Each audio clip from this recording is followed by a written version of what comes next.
In the winter of 1944, over the grey skies of Nazi-occupied France, chaos ruled the heavens. Black puffs of flak burst through clouds like thunderclaps of death. Bombers burned in mid-air, twisting into fiery spirals as parachutes bloomed across the smoke. Inside one of those roaring metal beasts, young men prayed between breaths, clutching photos of families they might never see again. High above that nightmare, another war was unfolding, fought by men who flew alone. The fighter pilots. They were hunters and shields chasing enemies through clouds at 400 miles an hour. For them, there was no rotation, no rest, no safety. They flew until the war ended, or they didn't come home. Among them was a 21-year-old from Oklahoma, Lieutenant Jim Carl. He wasn't flying for glory or headlines. He was just trying to survive 5 missions, because as his commander said, if you live through 5, you might be smart enough to make it. In 1944, over a world burning from end to end, his squadron, the 356th Fighter Squadron, known as the Red Asses, would etch its name into the sky in smoke, fire, and blood. Before the Red Asses ever took to the skies, the air war over Europe was a slaughterhouse. Every morning, hundreds of American bombers thundered toward Germany and rarely came back whole. The US Army Air Forces called it strategic bombing. The men who flew it called it suicide. The problem was distance. America's mighty bombers could reach the heart of the Reich, but their escorts could not. The P-47 Thunderbolt and P-38, Lightning, both powerful, both deadly, simply couldn't go the distance. When their fuel ran low, they turned back, leaving the bombers alone, easy prey for the waiting claws of the Luftwaffe. And the Germans knew it. Every time those fighters vanished over France, enemy interceptors rose from the clouds like vultures, Messerschmitts, Focke-Wulfs, diving straight into the bomber formations, tearing them apart engine by engine, man by man. But then came a machine that would change everything, the P-51 Mustang. Born from a desperate British design, reborn by an American company, and armed with a British heart, the Rolls-Royce Merlin engine, it could climb higher, fly farther, and fight longer than anything in the sky. At 440 miles per hour, it outran death itself. When the first Mustangs appeared over Berlin, Hermann Göring, commander of the Luftwaffe, reportedly said, "When I saw Mustangs over Berlin, I knew the war was lost." The Allies had finally found their wings of vengeance, and soon Lieutenant Jim Carl would find his place inside one. In late 1943, the 354th Fighter Group arrived in Kent, England, 3 squadrons of young American pilots, fresh faces with steady hands, ready to take the new P-51 Mustang into the jaws of war. They had been sent for one purpose, to give the bombers a fighting chance. Their orders were simple but brutal. "Your job is to achieve air superiority," said the commanding general. "In other words, make sure no German ever owned the sky again." The 354th's first weeks over Europe were pure trial by fire. They tore into Luftwaffe formations over occupied France, escorting B-17 Flying Fortresses and B-24 Liberators through black storms of flak. In just a few missions, the group shot down 68 enemy aircraft, but 23 of their own never came home.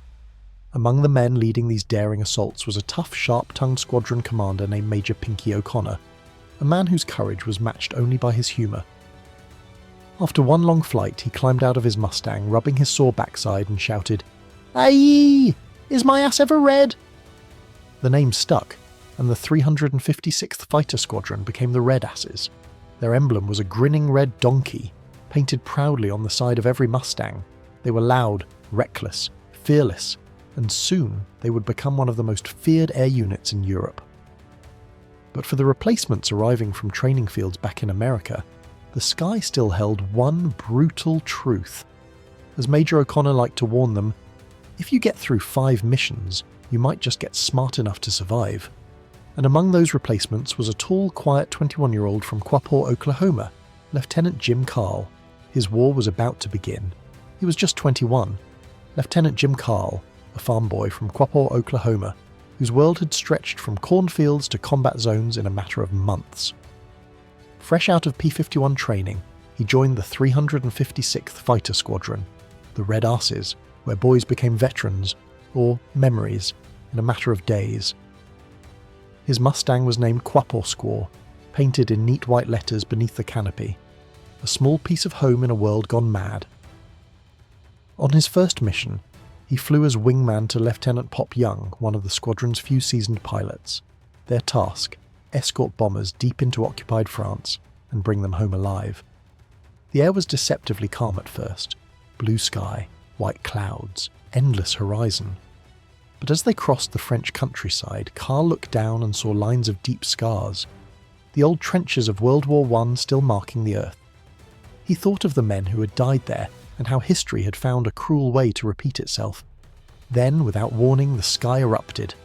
Flak bursts tore through the air like black flowers blooming in fire. The bomber stream shook under the barrage. Carl gripped the stick, heart pounding, waiting for the impact that might end his life before it began. But fate, it seemed, had other plans. Pop Young's voice crackled through the headset. Engine trouble. Carl turned back with him, holding formation all the way home, both Mustangs limping through skies filled with smoke and steel. When they touched down, his hands were still trembling, but he'd made it. 1 mission down.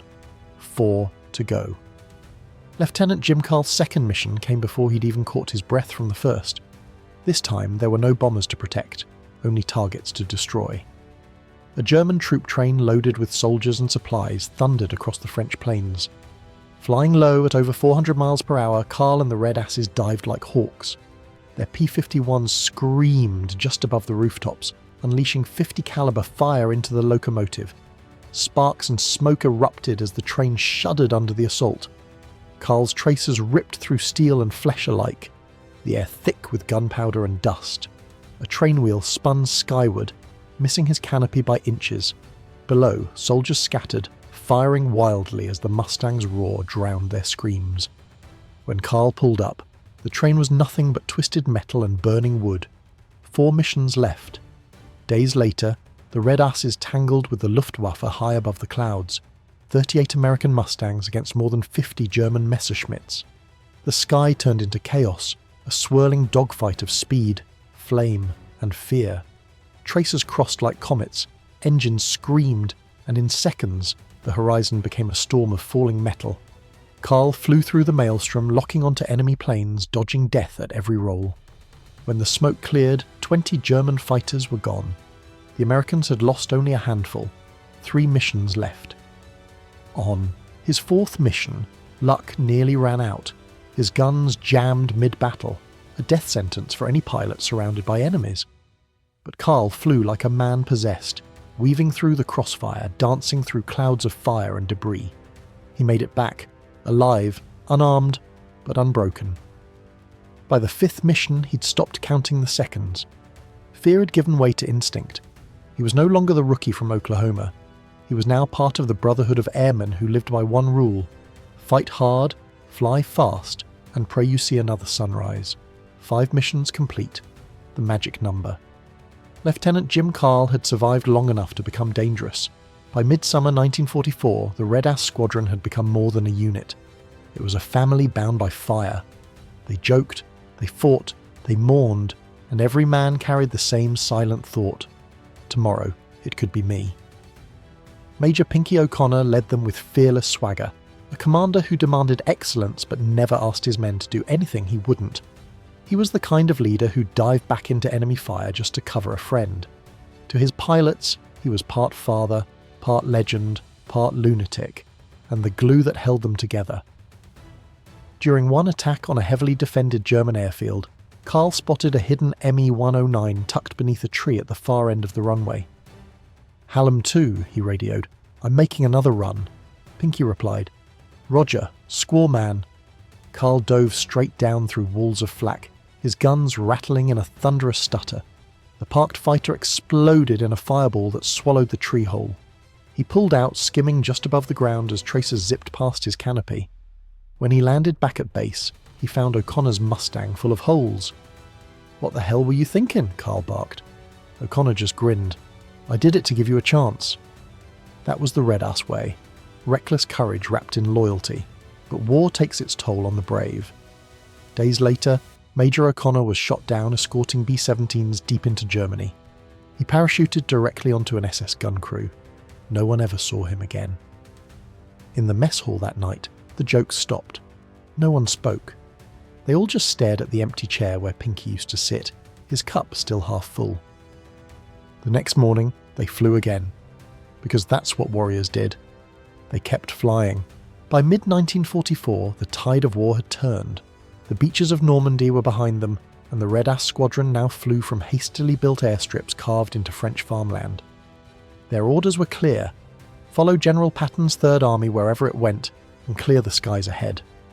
The P-51 Mustangs screamed low over hedgerows and villages, strafing enemy convoys, smashing rail lines, and hunting German armour that threatened the Allied advance.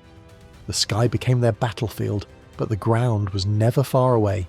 Smoke from burning columns mixed with the scent of fuel and rain. Lieutenant Jim Carl had changed. The fresh-faced rookie from Oklahoma was now a combat veteran with over 60 missions logged. His once steady hands were calloused, his eyes sharper, his movements instinctive. He had learned that fear never truly left. You just got better at flying through it. But war has a cruel sense of irony. His beloved Quapaw squaw, the plane that had carried him through every battle, was shot down during what was supposed to be a routine sortie. Carl wasn't in the cockpit that day. He'd loaned it to a rookie, Lieutenant Homburg, who never came back. It was his first mission. Carl stood by the runway, staring at the empty horizon long after the others had gone inside. He knew the lesson every fighter pilot eventually learned, that survival wasn't about skill or courage alone, it was about luck. He named his new plane Quapaw Squaw 2, painting the same white letters under the canopy. But this time, the name wasn't just a tribute to home. It was a memorial to everyone who didn't make it back. Each mission that followed carried the same weight. Every takeoff felt like rolling the dice with fate.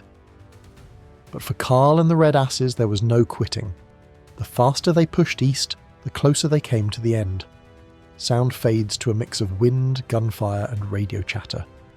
Red lid to all flights, bogies ahead. Over Germany, the sky was painted with smoke trails and death. The Red Squadron was sweeping ahead of Patton's advancing tanks when it happened. A dozen Messerschmitt Me-109s diving out of the sun like metallic predators. "Bogies! Break left!" came the call over the radio. The formation shattered into chaos. Silver Mustangs twisted and rolled, the air alive with tracers and fire. Lieutenant Jim Carl banked hard and locked eyes with a lone Me-109 slicing through the clouds. What followed was no battle. It was a duel, a deadly dance at 400 miles per hour. Each move mirrored the other, roll for roll, dive for dive. The German pilot was skilled, almost supernatural, using gravity like a weapon, flipping through the sky with surgical precision. Carl's Mustang rattled under G-forces that blurred his vision, but he stayed locked in. The Me-109 dropped low, diving straight toward the ground. Carl followed. The earth rushed up like a wall of death. Neither flinched. At the last instant, the German broke, off, climbing for the sun, desperate to recover altitude. That moment was all Carl needed. He squeezed the trigger, and his quad 50 calibers screamed. Silver tracers tore through the air, cutting into the enemy's fuselage. The Me-109 burst into a rolling inferno, tumbling across the fields below. Carl circled once, heart pounding, smoke trailing across the horizon. Through the haze, he could still see the wreck burning. He raised his wings in salute. It wasn't hatred that filled him, it was respect. In another life, they might have shared coffee, not bullets. For a moment, the sky went silent again, just wind and engine hum. But in that silence, Carl felt the full weight of war, glory, grief, and the unspoken truth that every victory came at a cost. When the smoke of Europe's skies finally cleared, the Red Squadron had carved its place into history. The 354th Fighter Group destroyed 701 enemy aircraft in aerial combat, more than any other unit in the European theatre, while losing only 63 of their own. They were the guardians of the bombers, the hunters of the Luftwaffe, and the men who turned the tide of the air war. The P-51 Mustang had become a symbol of hope, sleek, powerful and untouchable. It flew more than 213,000 missions, shot down nearly 5,000 enemy planes, and escorted thousands of airmen safely home. To the men who flew her, she wasn't just a machine, she was a lifeline.